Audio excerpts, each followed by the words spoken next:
Hello guys, अस्सलाम वालेकुम। Welcome back to my YouTube family. आप सब कैसे हैं? उम्मीद करती हूँ आप सब खैरियत से होंगे। अगर आपने अभी तक मेरे चैनल को सब्सक्राइब नहीं किया है, आप मेरे चैनल पर नए हैं तो प्लीज़ मेरे चैनल को सब्सक्राइब कर लीजिए। बेल आइकन को दबाना मत भूलिए ताकि मेरी वीडियो की नोटिफिकेशन आप तक पहुँच पाए।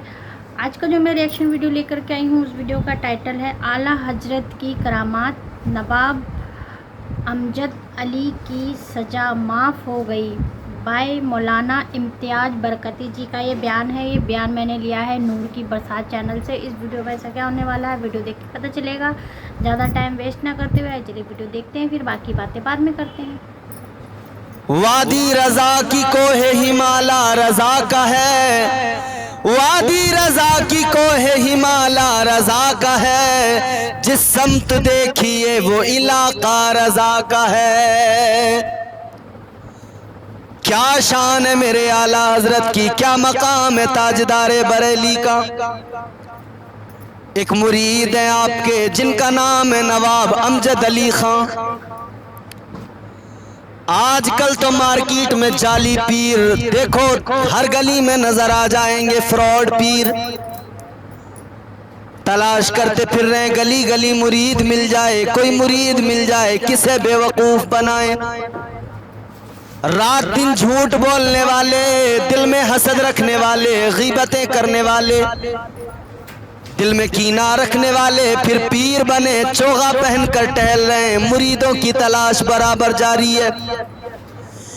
ऐ लोगों याद रखो, पीर देखो तो अच्छा देखो, सच्चा देखो, और सबसे बड़ी बात मेरे मुस्तफ़ा का वफादार पीर देखो।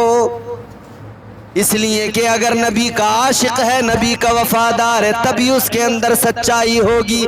अगर नबी का वफादार है तभी उसके अंदर अच्छाई होगी, और अगर वफादार नहीं तो उसके अंदर कोई अच्छाई भी नहीं मिल सकती है। नवाब अमजद अली खां मेरे आला हजरत सरकार के मुरीद हैं। शिकार पे निकले एक रोज, जंगल के अंदर हिरन नजर आ गया, यूं निशाना लगाया, गोली चलाई लेकिन निशाना चूक गया। हिरन के गोली नहीं लगी, किसी आदमी के गोली लग गई, निशाना चूक गया। जिसके गोली लगी वो मर गया। बात उन दिनों की है जब हिंदुस्तान में अंग्रेजों का तसल्लुत था।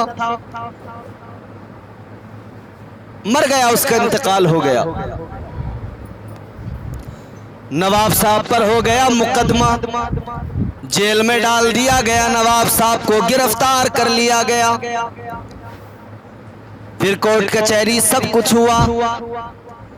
नवाब साहब का जुर्म साबित हो गया कि हाँ इनसे ही गोली चली है, इन्होंने ही गोली मारी है। जब जुर्म साबित हुआ तो सजाए मौत सुना दी गई। अंग्रेजों का तसल्लुत था। जज बैठा था एक अंग्रेज अदालत के अंदर।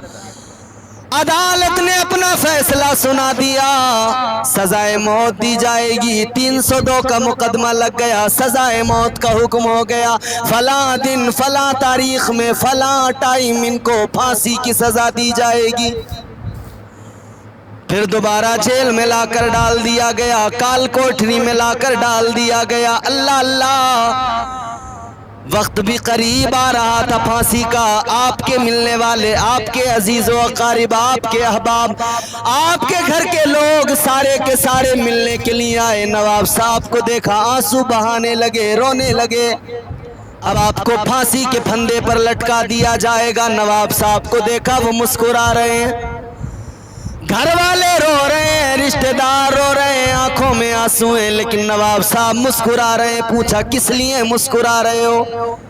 नवाब साहब कहने लगे तुम किस लिए रो रहे हो? मेरी सजा की फिक्र ना करो, मेरी सजा के बारे में ज्यादा ना सोचो। मुझे जिस दिन फांसी जीत दी जाएगी मैं उसी दिन सुबह को घर पे पहुंच कर नाश्ता करूंगा, नाश्ता तैयार रखना। अल्लाह अल्लाह, सब के सब हैरान हो गए, सोचने लगे ऐसा तो नहीं है कि ये सदमा इनके दिमाग पे असर कर गया और ये बहकी बहकी बातें करने लगे। बरतानवी तसल्लुत के अंदर जिसे सजा सुना दी गई, फिर तो उसे सज़ा मिलनी यकीनी है, अब बचने का कोई रास्ता नहीं है। लेकिन शायद इनके दिमाग पे असर हुआ है, सदमा लगा है इनको, इसीलिए ऐसी बातें कर रहे हैं। नवाब साहब कहने लगे घबराने की ज़रूरत नहीं है, परेशान होने की ज़रूरत नहीं है, जाओ जाओ घर चले जाओ, आराम से जाकर रहो, और जब वक्त आएगा सुबह का नाश्ता तैयार रखना, मैं घर पे आकर नाश्ता करूँगा।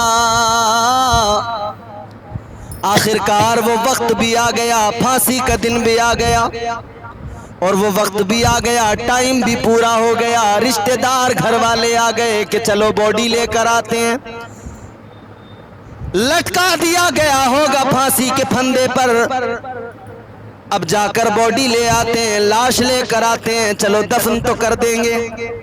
लेकिन जब देखा तो खां साहब मुस्कुराते हुए बाहर आ रहे हैं। मुस्कुराते हुए जब खां साहब को आते हुए देखा, जब नवाब साहब को आते हुए देखा, सब हैरान हो गए। अल्लाह अल्लाह घर आ गए। घर आने के बाद में जब लोगों ने मालूम किया, घर वालों ने मालूम किया क्या हुआ, आखिरकार तुम्हें सजा किस लिए नहीं दी गई, क्यों तुम्हें फांसी के फंदे पर लटकाया नहीं गया, क्या मामला था।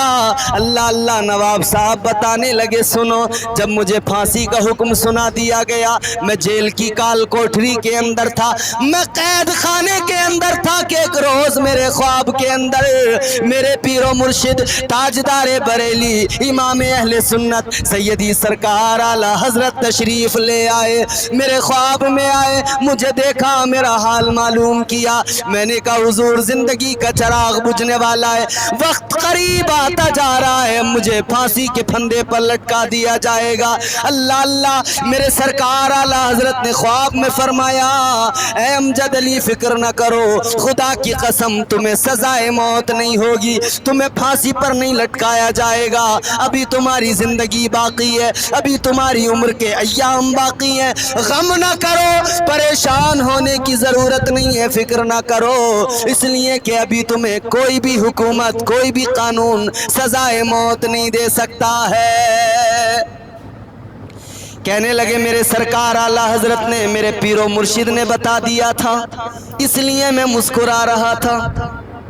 अल्लाह अल्लाह इसीलिए तो हम सुन्नी मुसलमान कहते हैं, अल्लाह अल्लाह किए जाने से अल्लाह न मिले, अल्लाह वाले हैं जो अल्लाह से मिला देते हैं। कहने लगे फिर फांसी का दिन भी आ गया, वक्त वो ही आ गया, मुझे फांसी के फंदे पर ले आए, मेरे गले में डाल दिया गया रस्सी का फंदा, मैं फिर भी मुस्कुरा रहा था। जल्लाद भी हैरान है, आखिर मुस्कुराने का सबब क्या है, मुस्कुराने की वजह क्या है। मैंने जल्लाद से भी कह दिया आज मेरी मौत नहीं आएगी, आज मुझे तुम फांसी के फंदे पर लटका नहीं पाओगे। जल्लाद भी हैरान है, आखिर इतने कॉन्फिडेंस के साथ तुम कैसे कह सकते हो, जबकि वक्त बिल्कुल करीब है, अब जरा सी चंद घड़ियां बाकी हैं, जरा सी देर की बात है, अब तुम इस पर झूलते नजर आओगे। लेकिन नवाब साहब तो मुस्कुरा रहे थे। अल्लाह अल्लाह इतने में अभी वक्त पूरा होने वाला था कि वो वक्त भी आ गया था कि अब फांसी के फंदे पर लटका दिया जाता, अब बटन दबा दिया जाता। अल्लाह अल्लाह के उन्हीं लम्हात में दरवाजे पे दस्तक हुई, दरवाजा खुला, आने वाला आया कर कहने लगा सुनो सुनो, इसे सजा न दो, इसलिए कि मलिका विक्टोरिया की ताजपोशी की खुशी में आज ये ऐलान किया गया है कि आज के दिन जिन्हें जिन्हें सजाए मौत का हुक्म सुनाया गया था, सबकी सजा को माफ कर दिया गया है। आ गया फरमान, सबकी सजा को माफ कर दिया गया है। आज जिन्हें फांसी की सजा दी जाने वाली थी, सबकी फांसी रुकवा दी गई है, सबकी सजा को माफ कर दिया गया है। अल्लाह अल्लाह नवाब साहब मुस्कुराते हुए अपने घर चले आए। ऐ लोगों देखो, ये है मेरे आला हजरत, ये मेरे आला हजरत की शान है। ख्वाब में जो मेरे आला हजरत ने फरमा दिया, खुदा की कसम वो हो के रहा। अब कोई ये एतराज न कर दे कि सुन्नी तो अजीब अजीब बातें करते हैं।